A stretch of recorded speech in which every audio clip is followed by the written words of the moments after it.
Hi, my name is Ed Oliver. We're standing here in the craft kitchen and design did for us here in Fairfax Station, Virginia, this past summer of 2020.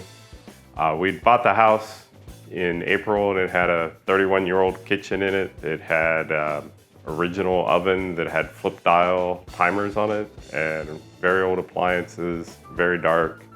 Not at all what me and my wife wanted when we moved.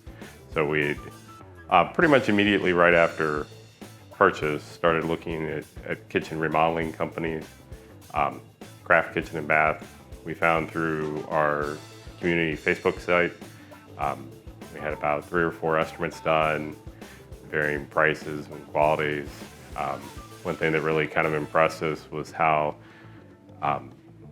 well the kitchen designer Kate had made good suggestions on how we could accommodate the space and change some of the things that would be much more functional and much more modern. We pretty much started on time, pretty much completed on time. They were very patient with us.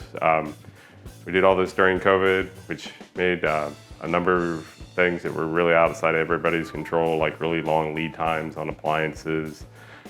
They were very accommodating with waiting for the appliance company to be able to deliver those kind of things.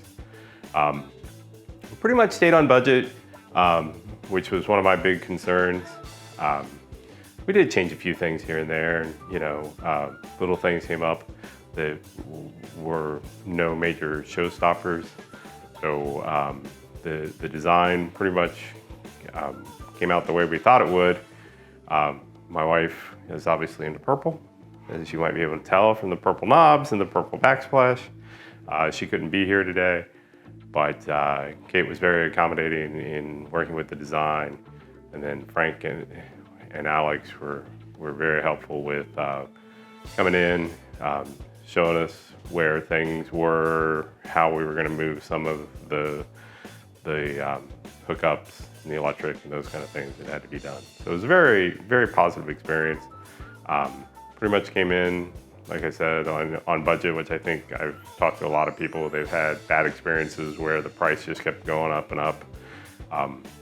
Kate had come in with Alex and looked in the walls, and we had a good idea of what was going to be there and how we would be able to deal with everything.